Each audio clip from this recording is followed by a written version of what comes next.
Buenas noches a todos. ¿Está conectado esto? ¿A Webex? Ok. Bueno, en realidad hoy traje un par de casitos que me parecieron interesantes para discutir entre todos, a ver qué les parece de los hallazgos y en qué nos puede ayudar la resonancia, por eso el título. Bueno, el primer caso es una mujer de 69 años de edad, de 70 kilos, 1,60 m, la superficie corporal es 1,73 metros cuadrados, con factores de riesgo, como factores de riesgo cardiovascular, con factores de riesgo cardiovascular, sobrepeso, sedentarismo, esperen que con este puntero estoy haciendo lío. Ahí está. Sobrepeso y sedentarismo, no tenía nada conocido desde el punto de vista cardiovascular. Podemos poner en duda si es hipertensa o no, es una señora de 69 años, pero no tomaba nada de medicación específica. Sí, antecedentes clínicos en general de asma, con reiteradas crisis y reiteradas internaciones, así que el manejo de sus cuadros respiratorios es bastante complejo y artesanal. Bueno, el motivo de internación fue una colecistectomía laparoscópica. Vuelvo a insistir que no tomaba nada de medicación, nada cardiovascular. Bueno, al tercer día de estar internada en el posoperatorio, hace un episodio súbito de disnea y de saturación. Entonces nos preguntamos qué le pudo haber pasado a la señora, si estaba internada, ¿cómo se llama? En un posoperatorio inmediato. ¿Qué les parece que podía llegar a tener la señora y qué estudios le pedirían para certificar eso? A ver, ¿tienen micrófono ahí, no? Miguel, es muy fácil esto. Esto es muy fácil. Dale, te escucho. Bueno, ¿anda ahí? Sí. Me estaban soplando. Bueno, lo primero, el examen físico que ya estaba ahí, el electrocardiograma, queremos ver una placa de tórax, si es posible. Y después tenemos que sospechar una paciente hospitalizada, en reposo, si no pudo haber sido un fenómeno tromboembólico, ¿no? Bien, bueno, en realidad, si yo pongo así, posoperatorio, 3 días, disnea súbita, o sea, como que lo primero que hay que pensar es que tuvo un tromboembolismo pulmonar, ¿no? Como esto tengo una limitación, que es que la paciente vino a hacerse la resonancia, pero no es que teníamos a nuestra disposición todos los estudios de la paciente. Entonces nosotros tuvimos, en algún momento vino a hacer la resonancia, no van a ver por qué. Por eso estoy limitada en los estudios que tengo y tengo informes más que nada. Pero lo que les voy a mostrar es lo que nos recibimos. Sí, Maca. No, iba a agregar. Toma. Ahí está, me parece. Iba a agregar que es medio un poco sesgado porque cuando yo estaba haciendo la residencia, pero pasó que una mujer por posoperatorio de una colecistectomía hizo un paro y era un Takotsubo por el estrés de la cirugía. Pero bueno, no es lo más frecuente, pero también para pensar. No, está buenísimo. O sea, eso son, hay que hacer. Un paro, digamos, tipo, nos llamaron, bajamos, salió del paro, tenía todo, se quedaba toda la cara anterior y al final era un Takotsubo. Bien.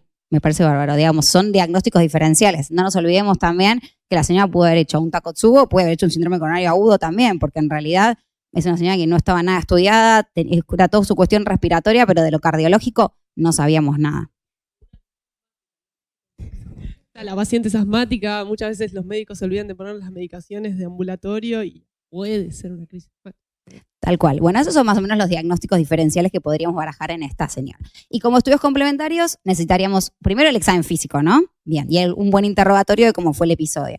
Después, obviamente, como estudios complementarios, dijimos el electro, la placa de tórax y estudios de un eco, exactamente, estudios de alta y de más alta complejidad. ¿Ustedes pedirían en esta paciente de una resonancia magnética cardíaca? No. No, ¿no? Por lo menos un electro. No, totalmente, pero digo, o sea, ya pondrían en el algoritmo pedir una resonancia a una paciente que... No. Bueno, creo que estamos todos de acuerdo que no pediríamos una resonancia. Bueno, les voy a contar qué hicieron donde estaba la paciente, o lo que me enteré. Le hicieron un Doppler venoso de miembros inferiores, ¿no? Para descartar trombosis venosa profunda que no tenía. Le hicieron una angiotomografía con protocolo de TEP, en la cual vieron signos de trombosis aguda en la arteria lobar inferior derecha. Bueno, digamos que el diagnóstico ya lo tenían, ¿verdad? Tenía un tromboembolismo pulmonar. La catalogaron según los scores como un tromboembolismo pulmonar de riesgo intermedio. Le iniciaron anticoagulación y la pasaron a unidad coronaria, ¿no? Estaba en piso, en un posoperatorio. Eso fue lo primero que le hicieron. Este es el electrocardiograma de la señora. Perdón, la imagen es una falta de respeto casi, pero si alguien quiere comentar el electrocardiograma de la señora. Primero, parece el electro de un TEP.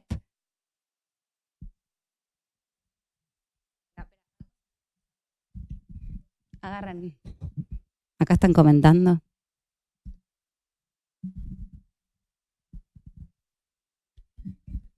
No, bueno, tiene T negativas en la cara anterior, ¿no? De B1, sí, de B1 a casi B6. Eso a veces puede hablar de sobrecarga del ventrículo derecho. Y el patrón... No, S1QTT3 no le veo. Empecemos por el No, no principio. ¿Qué ritmo tiene? Sinusal, ¿no? Sí, Bueno, ¿y la frecuencia cardíaca? no está taquicardia. Bueno, como que en realidad, o sea, no parecería el clásico TEP, pero puede ser que el electro que nos haya mandado no haya sido del momento y haya sido un poco después con una señora más estabilizada. No tenemos el electro por ahí del momento agudo, ¿está bien? Bien. Y S1Q3, T3 no hay, ¿no?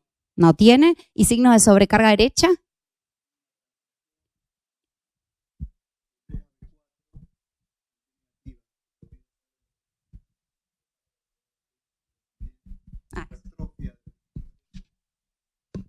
No digo que la transición de las precordiales, digamos, se hace en B4, sobre todo en B4, podremos hablar de que puede haber hipertrofia ventricular derecha con sobrecarga o izquierda, ¿no? Porque siguen las T negativas, pero no es un electro de un TEP, digamos, no, para mí no tiene nada, pero es un electropatológico. Y si no hubiera tenido ese cuadro clínico y viera una paciente al consultorio con ese electro, ¿qué sospechan? Acá dicen miocardiopatía, hipertrofia apical. Ok. Miocardiopatía hipertrófica apical es una sospecha. ¿Alguien más sospecha otra cosa? ¿Es un electro como que tenga una secuela apical por isquemia, por ejemplo? Me parece, ¿no?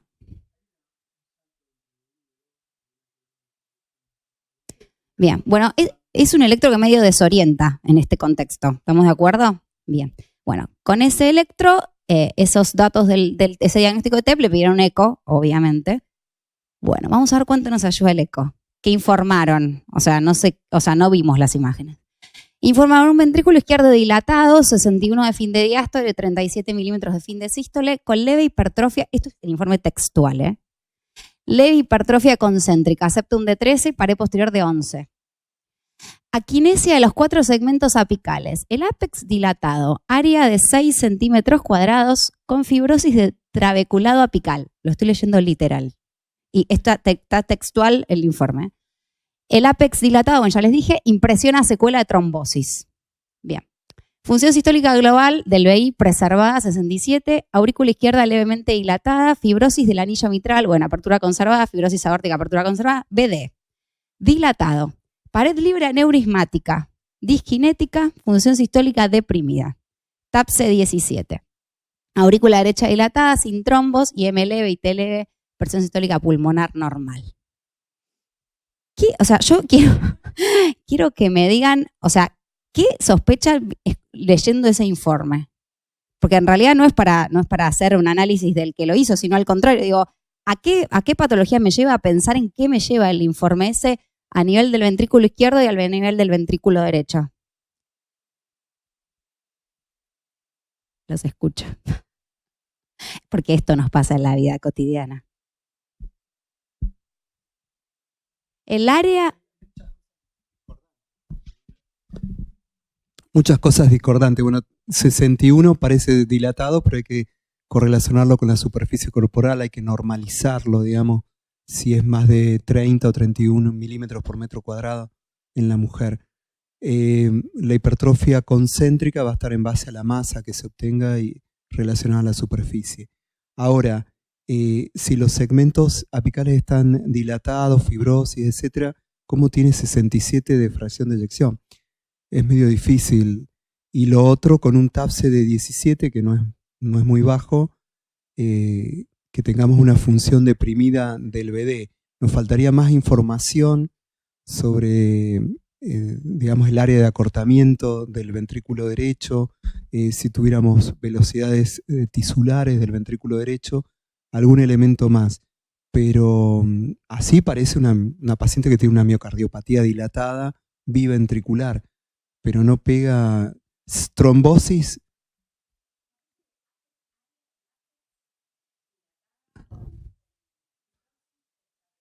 No lo sé, a menos que tengan un método tridimensional para ver.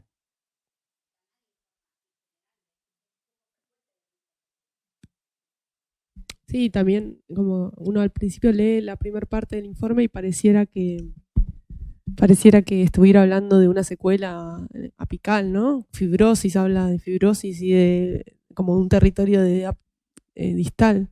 Pero después en el BD habla de la pared libre, como no parece tener mucha Como que tiene todo. coherencia, sí, no sé. Tiene todo. Tiene, por un lado, tiene un BD con función teóricamente deprimida, pero con un TAPSE de 17. Pero si tuviera disquinesia, quinesia y un ventrículo derecho dilatado, diríamos, bueno, hay que descartar cardiopatía ritmogénica. Por otro lado, vemos SBI y decimos, bueno, ¿qué tiene? ¿Una secuela isquémica, una aneurisma de la punta o tiene los segmentos apicales hipertróficos? ¿Tiene no sé, la verdad que estaba más. Bueno, y por este eco es que le piden una resonancia magnética. Ahora el punto es, la orden de la resonancia dice lo siguiente.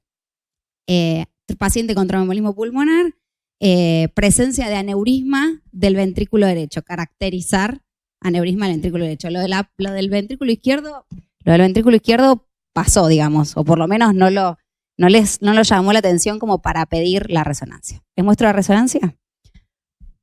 Bueno, esto estaba en automático, evidentemente, bueno, no corre. Les muestro, ahí está. Bueno, entonces, este es un axial, sangre negra, estricto axial. Si alguien lo quiere comentar. Tienen el video y tienen 2 cortes ilustrativos sobre la derecha. Pobre Miguel, no. ¿O querés comentarlo vos, George?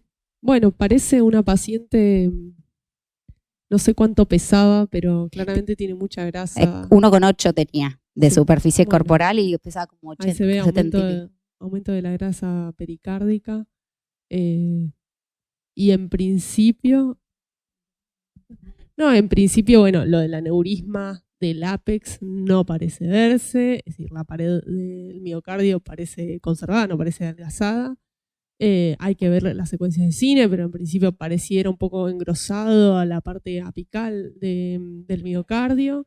El ventrículo izquierdo no parece dilatado. Por supuesto hay que medirlo todo, pero a simple vista lo que se ve es como unas cavidades derechas bastante conservadas y lo que llama la atención es la punta del ventrículo izquierdo que parece aumentado de grosor. Sí, la punta, no sé si se escucha, la punta del ventrículo izquierdo está engrosada, pero me da a sospechar que puede ser una endomiocardiofibriosis, algo que está obliterando la punta del ventrículo izquierdo y también la punta del ventrículo derecho no la estoy viendo, así que yo tendría que... Bueno, perdón.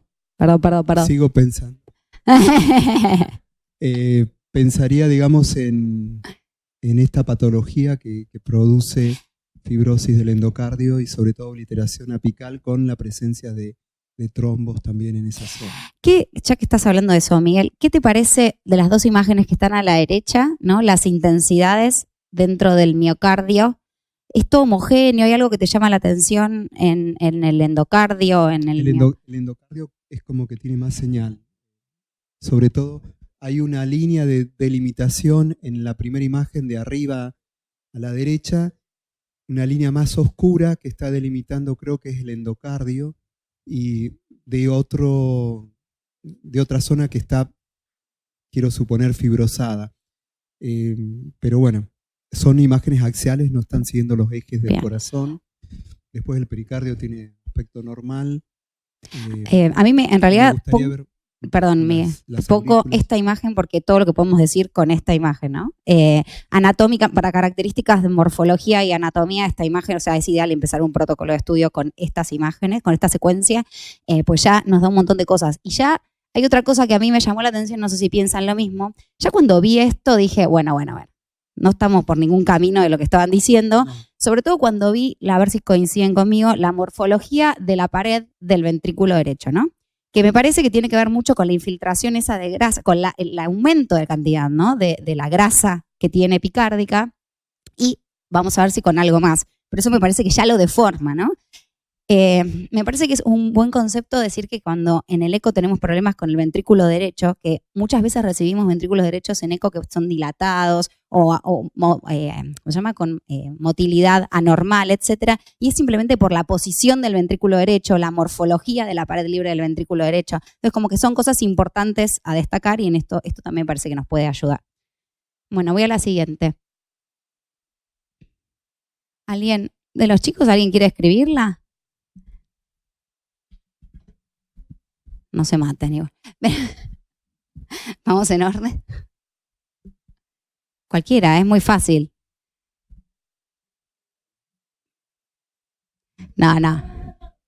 No, si no la escribo yo, pero para que la escriba. ¿Nadie?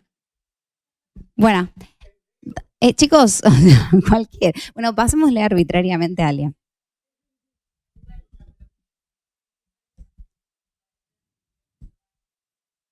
¿En qué segmento?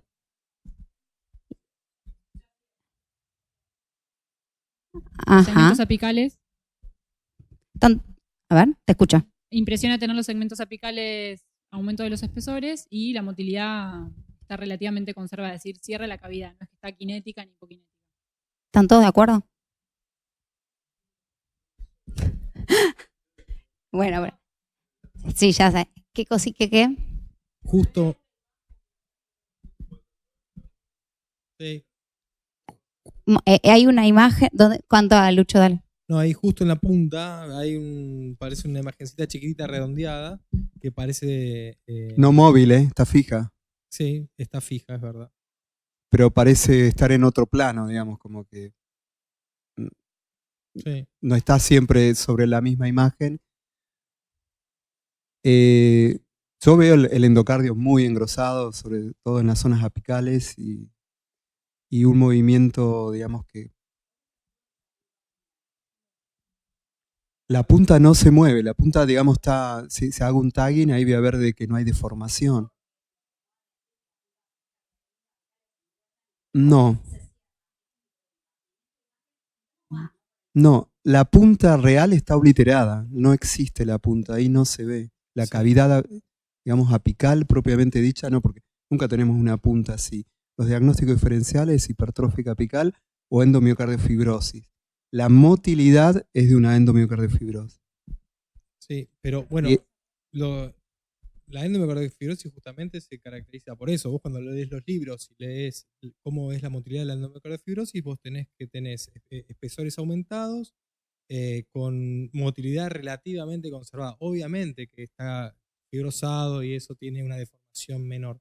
Pero vos ahí podés igualar dos segmentos, el ápico inferior y el ápico anterior. El apical estricto no lo ves, está obliterado. Y lo que se puede ver bueno, pero esa es la punta que hablamos. Es que tiene cierta motilidad. O sea, toca la punta, a ver si se mueven con tu mano en algún momento, si no. Bueno, no importa. El APES propiamente dicho está ahí.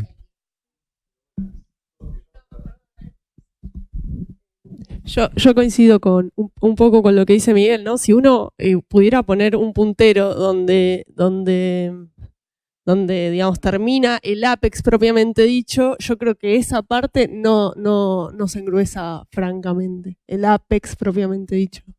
No, lo que pasa es que no es evaluable, porque ahí no tenés o yo desde acá no veo un lugar donde pueda decir hasta acá es pared, hasta acá es trombo. Yo veo, digamos, una masa homogénea, digamos que, o sea, por lo que supuestamente tiene el paciente y lo que todos estamos sospechando, digamos, sabemos que la pared va a estar afectada y que va a tener deformación disminuida.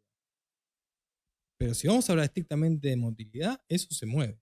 Digamos, el trombo se mueve, el fibrotrombo se mueve.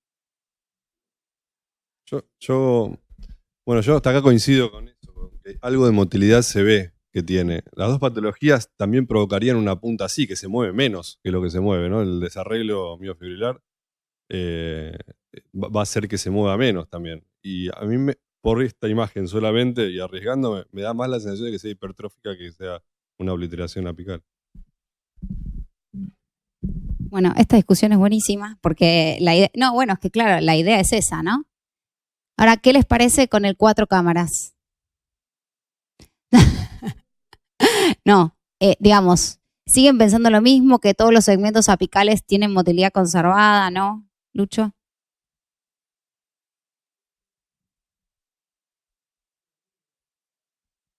Tengo lo que dije antes, digamos. Algo de motilidad la punta tiene. O sea, esto, obviamente, si vos vas a evaluarla después de la deformación, la vas a tener disminuida desde ya. Pero motilidad tiene. Bueno, la realidad es que pareciera como lo que es el apex estricto, que digamos lo que sería el 17, eso es lo que, pero eso no lo podemos ver demasiado. Y los otros...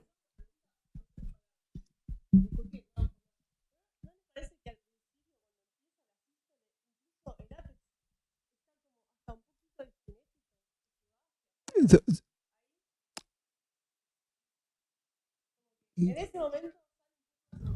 Pero más allá de eso, reconocer Yo la no lo imagen informaría y lo disquinético. otro no les llama la Yo atención. no lo informaría disquinético. Yo no No. lo informaría disquinético. No, es que, a ver, esta imagen no es normal, eso estamos todos de acuerdo. A ver, Eh, yo quiero que se fije en la falta de trabéculas. No veo muchas trabéculas en el ventrículo. Tanto en el 2 cámaras como en este, no veo el trabeculado, que habitualmente yo vería. Y eso, bueno, sigo con la misma. Bien, bueno, tenemos las dos posturas, sigamos, porque para eso estamos. Bueno, ahí tenemos el 3 cámaras. La realidad es que me parece que valorar, ahora nosotros cuando valoramos motilidad valoramos desplazamiento y engrosamiento, ¿no? Entonces en realidad es muy difícil valorar esas dos cosas cuando están tan próximas a una punta muy redondeada. Me parece que tiene que ver con eso esta discusión. Me parece que ninguno, o sea, por ahí, obviamente depende de la patología, pero probablemente haya una hipoquinesia de los segmentos apicales. Esa es la realidad y es muy compleja de valorar.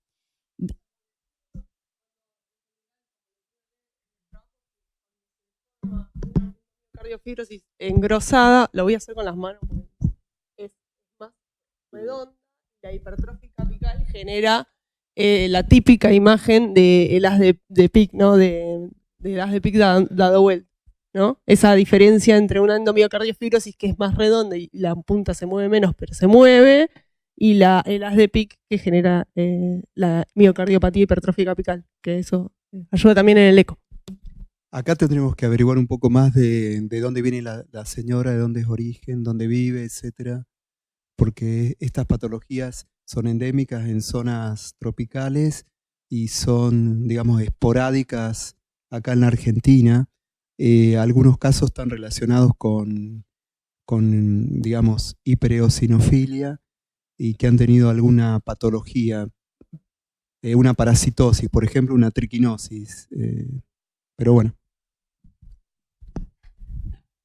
¿Y podría ser un paciente con crisis asmáticas a repetición y una hiperreactividad bronquial muy marcada que haya tenido un aumento de... No lo sé el dato, ¿eh? Estoy tirando así cosas para, digo, que aboguen a favor de eso. ¿Lo podríamos pensar? Bueno, sí, no los vamos a tener. Tristemente. No, pero y nadie dijo nada del ventrículo... Perdón. A eso iba a ir. Espérate que quiero ver para atrás. ¿Por qué no puedo ir para atrás?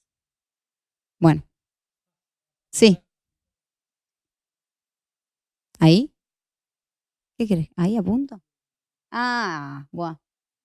Bien. Es porque es este puntero allá.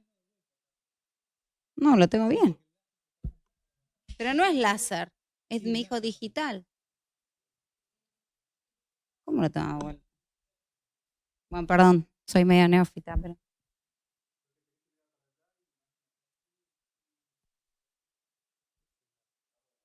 No tiene láser, me dijo. ¿Y cómo? Yo recién lo tenía ahí. No, pero recién lo tenía ahí, en serio. ¿Y dónde apuntaste?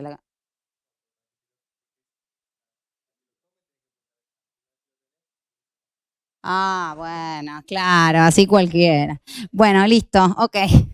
Perdón, chicos, la tecnología no es mi fuerte. Bueno, esperen, voy para atrás, ¿puedo pasar para atrás? Ahí está. Les muestro el eje corto, se los voy a mostrar estático, en realidad, a ver si ahora. ¡Ay, wow! Bien, tenemos un corte basal, un corte medio y un corte más apical, ¿no? El basal es fin de diástole, fin de sístole, fin de diástole, fin de sístole el medio, y esa es la punta, lo que sería lo más estricto posible de la punta. Que puse solo uno porque era exactamente igual en sístole y en diástole. Eso sería, podemos discutir si es el segmento 17. Sabemos que el segmento 17 igual no se evalúa en el eje corto, ¿no? Bien. Y si ustedes se fijan acá, fíjense que en realidad parece todo engrosar adecuadamente. Por eso, y el eje corto, y no está dilatado, exacto. El eje corto me parece que no aportaba más, por eso puse esto para no seguir dilatando. No aparecía nada. Bueno, esta es la secuencia de primer pasaje de gadolinio. Bueno, ahí ya vemos de una zona dentro de la cavidad, en la parte apical, bien apical dentro de la cavidad que no perfunde en el primer pasaje. Es subendocárdica y esto es la presencia de trombos que acompañan a la fibrosis, ¿sí? Y puede haber calcio también, o digamos en esa zona, pero eso es trombo.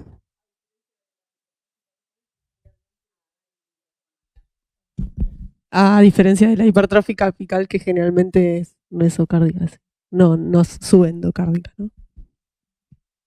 Bueno, un minuto, Miguel, ya te doy. Una cosa que me pareció importante es destacar la importancia de la secuencia de primer pasaje, ¿no?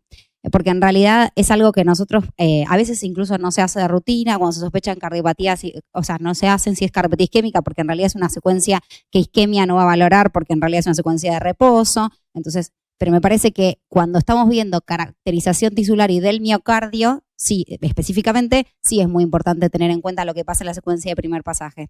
Y por otra parte, es muy importante hacer la secuencia de primer pasaje en el corte que más me parezca que voy a ver la estructura que quiero analizar cuál es su perfusión. Entonces, por eso es que esto está hecho en ese corte, que es el donde más sospecha me daba si tenía un diagnóstico u otro, ¿verdad?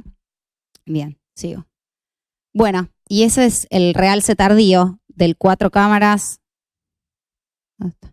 Ahí está. Del 4 cámaras apical. Y este es un 2 cámaras. ¿Alguien lo quiere escribir?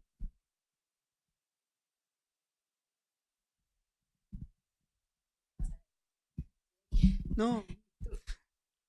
Digamos, no veo blanco sobre negro, pero veo que en el endocardio hay un realce tenue y veo nuevamente la imagen que estaba más, ahí está, hipointensa.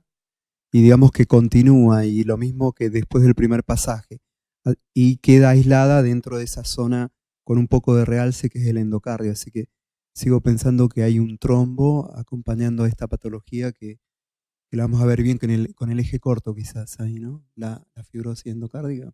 ¿No se ve? ¿Y qué diagnóstico nos vas a dar?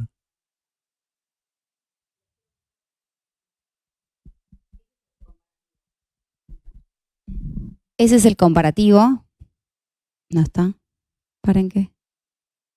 Bueno, ahí está. Ese es el comparativo. Este es el cine. Esta es la imagen de la punta que se veía.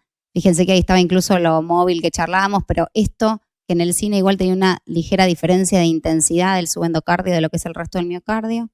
Esta es la secuencia de primer pasaje, donde se veía esa hipoperfusión, que en realidad no era solamente ahí, acá parece tener también, ¿no? ¿Están de acuerdo? Los segmentos laterales un poco más hacia lo medio, además de lo apical. Esta es la secuencia del realce tardío, y esto es lo que decíamos en la sangre negra, que se veía diferente de la punta, ¿sí?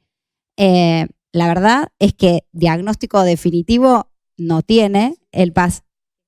Bueno, eso quiero decir, porque vos decís que diagnóstico no va a dar. Para mí es una endomiocardiofibriosis, que es lo que informé.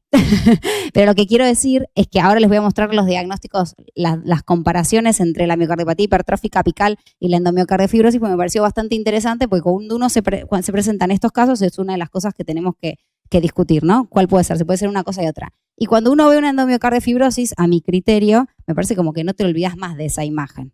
ni de lo que pasa en cada secuencia. Y es por eso que la traje, porque no es algo que vemos todos los días y las miocardiopatías hipertróficas apicales las vemos mucho más frecuentemente. Entonces me pareció interesante traerla para que todos vieran cómo se ve una endomiocardofibrosis a mi criterio. ¿Están todos de acuerdo que es una endomiocardofibrosis, el panel de veedores? Bueno, muy bien. Les voy a mostrar otro caso cortito para ver cómo la resonancia también nos ayuda. El caso es muy simple.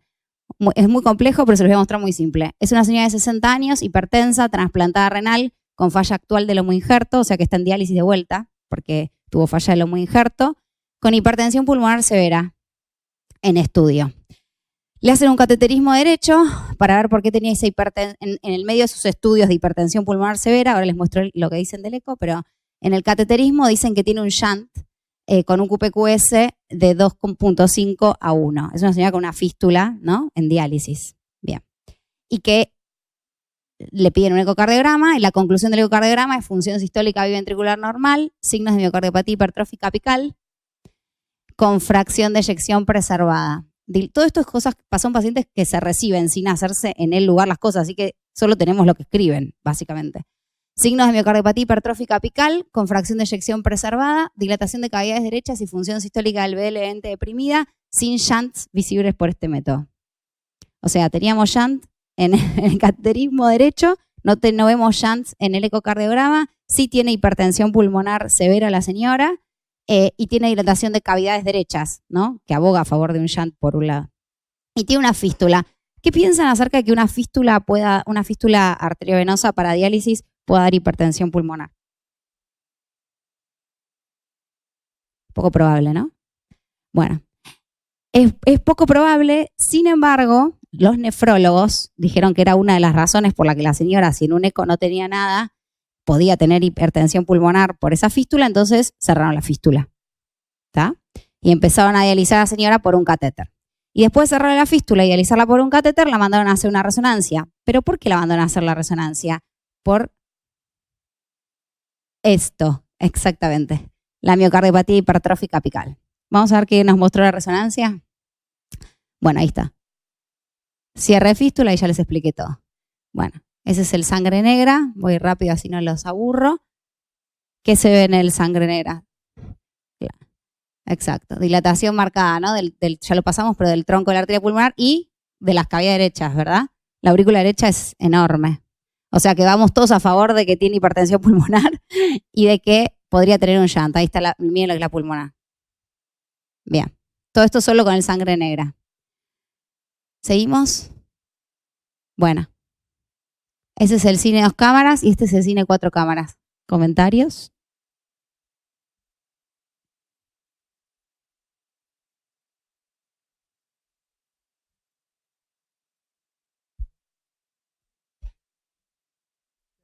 ¿No quieren comentar algo allá atrás?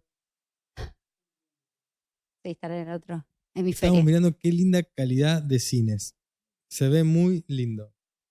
Bueno, qué suerte porque es un equipo que yo no quiero tanto. Así que me alegro que les guste. Bueno, ¿qué les parece? De descripción, de impresión diagnóstica de esto, ¿qué sospecharían? ¿Qué les parece que tiene? ¿Tiene algo que les llame la atención? ¿Es una miocardiopatía hipertrófica apical? ¿No? A simple vista no parece. Veo que tiene músculo papilar ahí grande, parece, el anterolateral que se ve en el 4 cámaras, pero más que algo visual no puedo decir nada. Al menos yo no.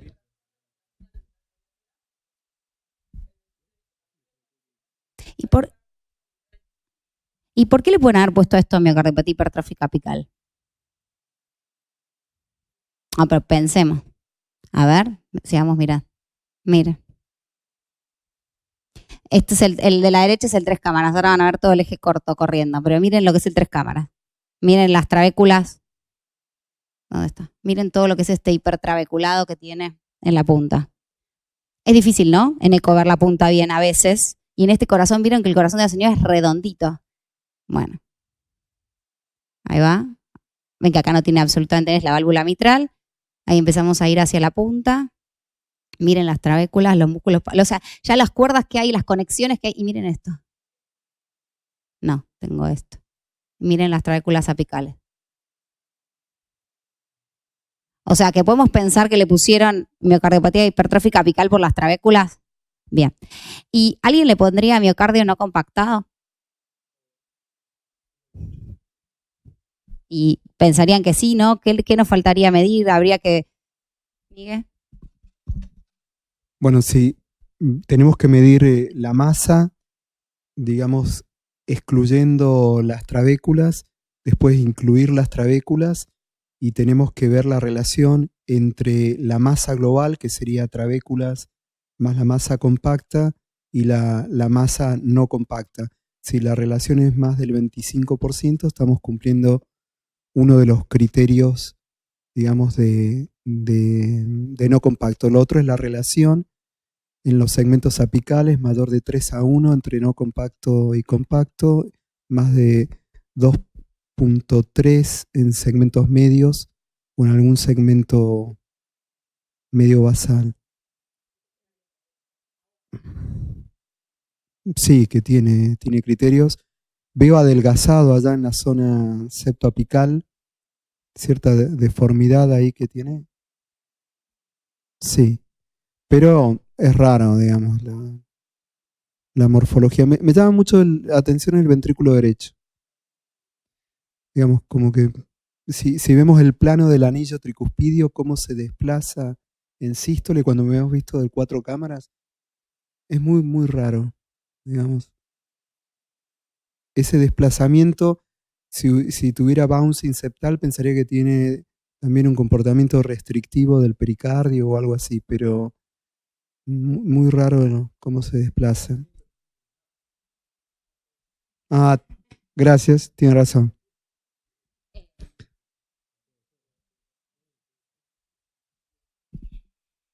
Entonces, en realidad podemos asumir que si cumplía ese criterio, le podríamos poner no compactado, bien, y no miocardiopatía hipertrófica apical. Entonces, tenemos que pensar también en diagnósticos diferenciales de miocardiopatía hipertrófica apical, la no compactación. Y tiene eso que hablábamos de que tenía hipertensión pulmonar y que no tenía ningún diagnóstico de hipertensión pulmonar y que pensaron que era por la fístula, pero la resonancia se hizo después del cierre de la fístula. Vamos a ver si la resonancia nos ayudó con algo más. ¡Charán! Miren acá cuando vuelva.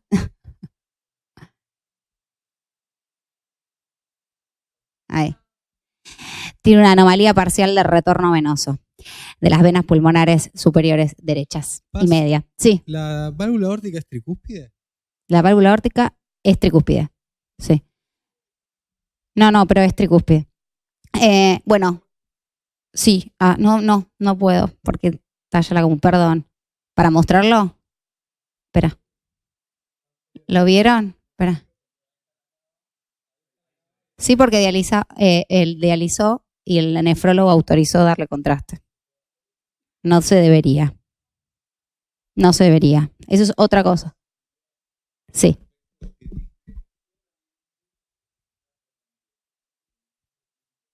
Uno puede hacer en pacientes con diálisis, haciendo después de la inyección de gadolinium una diálisis posterior.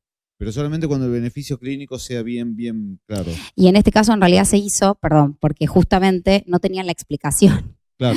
De que la paciente tenía esa marcada hipertensión pulmonar, seguía con signos o sea, le volvieron a hacer otro cateterismo y seguía con signos ¿cómo se llama? De llanteo y no sabían por dónde. Entonces, por eso se hizo el contraste. Sí. Lo que dicen que igual, digamos que hoy en día con todas estas precauciones, el riesgo de tener una fibrosis nefrogénica es muy, muy bajo. O sea que se podría...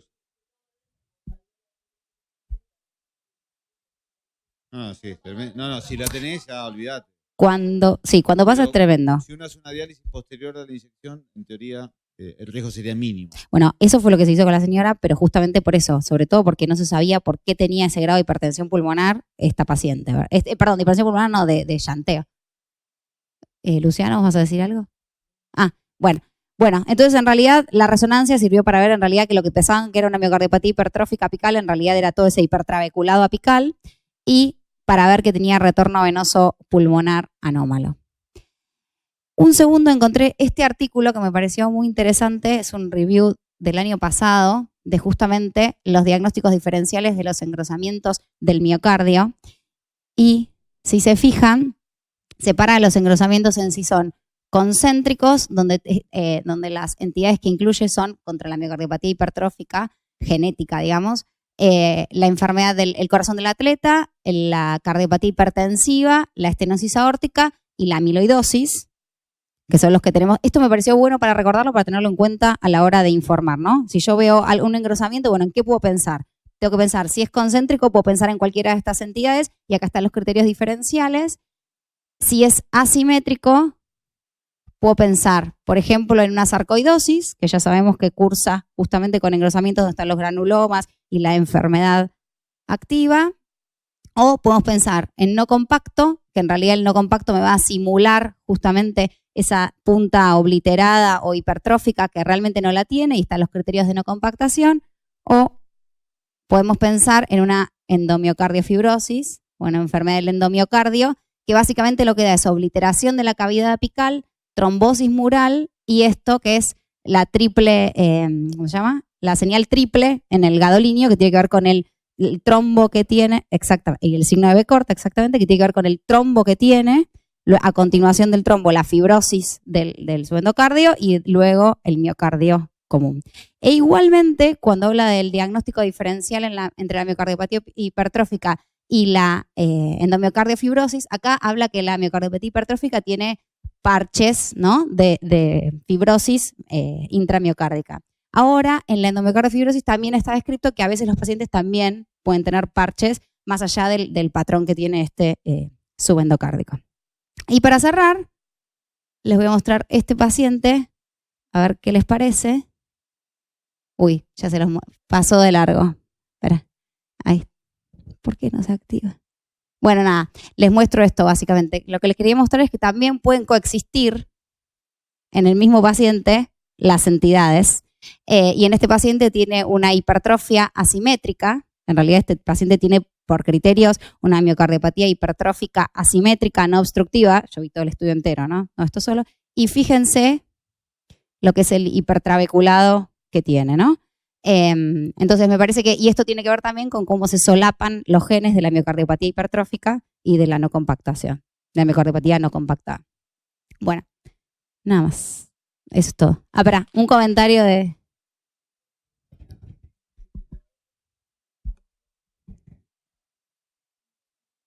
¿Tería? Y puede ser. La verdad que a mí me parecía...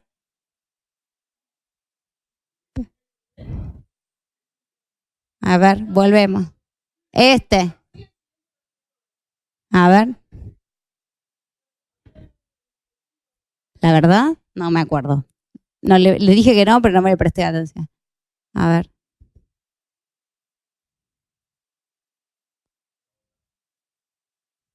Ahí parece, ahí parece.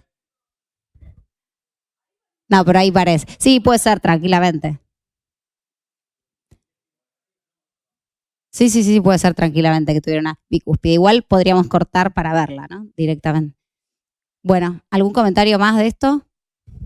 Bueno, por mí, cerro. ¿De qué? Lo que tiene el paciente. ¿Cuál de todos? Vos, que estamos viendo ahora.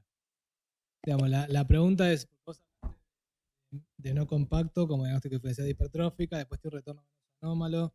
La pregunta es, ¿tiene las dos cosas? Sí. ¿Que tiene una sola? No, tiene las dos cosas. Especifica, porque el diagnóstico de hipertrófico, de no compactación, siempre es en ausencia de otra cosa que explique el cuadro. Y teniendo, digamos, ¿no?, la fístula, teniendo un retorno venoso anómalo, teniendo dilatada los dos lados, digamos, ¿no? La pregunta es siempre si el hipertrabeculado es realmente el problema primario o es una manifestación, digamos, es una manifestación secundaria de una sobrecarga crónica de volumen, de presión. Digo, no estoy diciendo, digamos, pero pregunto cómo lo interpretaron al final, puede ser No, estoy de acuerdo con lo que estás diciendo en realidad. O sea, es cuando se excluyeron otras causas de que el ventrículo...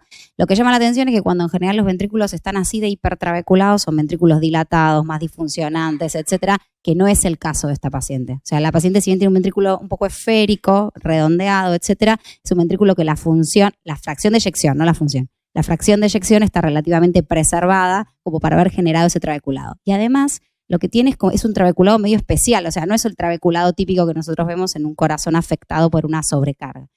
A su vez, lo que sí tiene muy afectado por la sobrecarga de volumen es las cavidades derechas. Tiene una aurícula enorme, ventrículo derecho enorme. O sea, eso sí estaría dado por el retorno venoso no anómalo. Así que, a mi criterio, la paciente tiene las dos cosas. O sea, en principio tendría las dos cosas. Porque no tengo forma, la verdad es que no tengo forma de saber qué tenía antes. ¿Me entendés? No, seguro, Y sí, exactamente. No sé cuán, todavía muy rápido, aparte de la experiencia, cuán importante es ese retorno venoso, como para ver si justifica toda Sí. la dilatación que tiene. Y si es importante, entonces es un poco más difícil ponerle el sello de no compactación cuando tenés digamos, algo que tiene una sobrecarga crónica de volumen, que es una de las cosas que puede inducir a que haya no compactación. ¿Entiendes? Totalmente. Lo único que la sobrecarga de ese volumen es sobre todo de las cavidades derechas. Más allá de que existe, obviamente, pero la repercusión directa la ves más en las cavidades derechas. La verdad es que no hay forma de tener certeza en eso. Eso es la realidad. Y nosotros tenemos que informar que tiene las dos cosas que estamos viendo. O sea, a no ser que le hagamos un test genético a la señora. Lo otro que llamó la atención en realidad es por qué a esta señora le estamos descubriendo esto ahora. O sea, que tuvo trasplante fallido. O sea, nunca sospecharon. O sea, la señora tiene una hipertensión pulmonar tremenda, pero se supone que para un trasplante se estudian los pacientes de la punta de la cabeza hasta la punta del pie. Entonces, llamó mucho la atención, pero el retorno venoso anómalo parcial es innegable. O sea, que en realidad la señora lo tenía eso desde siempre y eso no la ayudó nunca, claramente, y desarrolló semejante hipertensión pulmonar. Un comentario por el tema de tu inquietud del hipertrabeculado en presencia de otra condición, es que en este caso, como bien dijo Paz, el trabeculado es especial, pero aparte tiene anomalía de los músculos papilares, aparte tiene adelgazamiento de la parte compacta, de la pared compacta, por ejemplo, ahí en el 3 cámaras, fíjate lo apical, que tiene un adelgazamiento muy marcado de la parte compacta, digamos, de la pared compacta. Y es muy, por algún otro corte se veían criptas en las 2 cámaras que mostraste primero, y el retorno venoso en realidad te tendría que sobrecargar las cavidades derechas, sí podría tener sobrecarga de cavidades izquierdas por la fístula, y cerrada la fístula, el poco tiempo que pasó hasta la resonancia no tendría que retrogradar esos cambios, sí. Pero fíjate el 2 cámaras como tiene ahí en diástole, como criptas y adelgazamientos de la pared anterior, ahí en el segmento medio, y que contrasta con un leve engrosamiento del segmento anterior basal. Esa alternancia de segmentos muy adelgazados y segmentos levemente hipertróficos son característicos de las miocardiopatías genéticas. Si bien en este caso, por ahí, no sé si los criterios te daban, Paz, cuando lo medías para no compacto, puede ser que no te den, y que ser un corazón miocardiopático por tener una alteración genética, pero no expresar fenotípicamente 100% un criterio imagenológico. De hecho, justamente es eso. O sea, cuando la morfología del trabeculado no es la habitual. O sea, nosotros empezamos, lo que decía de las conexiones de los músculos papilares, o sea, hay un montón de cosas que se suman y vos decís, o sea, ya lo ves así a simple vista y decís, este corazón, o sea, no es normal, así burdamente hablando, pero me parece que tiene que ver un poco con eso. O sea, la realidad es como decíamos antes, la realidad es que es difícil tener certezas, y más en estos pacientes que tienen de todo. O sea, fíjense que todos los casos empezaban por un lado y terminaban en el otro, o sea, y la patología, lo que había disparado la indicación de la resonancia había sido otra cosa. Entonces me parece que eso también nos pasa, ¿no? O sea, creemos que la resonancia tampoco es infalible, y menos nosotros. No. Nosotros somos falibles 100%, entonces... Totalmente. Yo por eso creo que para mí, y es una cuestión personal, me parece que en este tipo de casos lo más correcto es hacer una buena descripción, digamos, morfológica, y no ponerle sello. Digamos, a mí me cuesta mucho con esto solo decir esto es un no compactado genético, no es un cambio adaptativo, un hipertrabeculado adaptativo, a alguien que tiene una fístula desde que nació, que estuvo en diálisis, que digamos que tiene un retorno venoso anómalo, o sea, tiene muchas cosas como para no, digamos, que me hace mucho ruido que tenga todo junto. Lo puede tener, lo que vos decías, por supuesto lo puede tener, pero hacer el diagnóstico solo con una resonancia, yo sería muy puntilloso en lo descriptivo. Es más, podría poner, si bien cumple criterios de no compactación, cumple criterios actuales de no compactación, es otra cosa, no se puede descartar que sea un cambio adaptativo. No, totalmente. Es una limitante de lo que estamos viendo. Pero a mí me parece esto interesante porque en realidad, primero, la resonancia nos da la luz porque en realidad no tenía lo que pensábamos con el eco y tenía otra cosa, y la resonancia nos ayudó mucho a orientar los diagnósticos y a darle soluciones. Pero la resonancia y nosotros nos podemos equivocar. Y uno a veces está pensando y cambia 3 veces de diagnóstico a la hora de ponerlo en el informe y es descriptivo. El problema de ser solo descriptivo a veces se presenta cuando no hay mucho feedback con los médicos, porque si uno está en una institución donde el paciente está hospitalizado o lo que sea, es más fácil. Porque en realidad en el feedback con el médico vos conocés más del paciente, le podés decir, mira, me parece esto, me parece lo otro. Pero cuando el paciente viene aislado, estás en una institución de diagnóstico solamente, y el paciente viene aislado a hacerse eso, a pesar de llamar al médico, el médico por ahí ni te conoce lo suficiente, etcétera. Es más complicado. Y consultar también, ¿no? Porque cuando aparecen estas cosas, uno puede consultar al resto para ver qué le parece lo que puede llegar a tener el paciente. ¿Quieren hacer alguno más?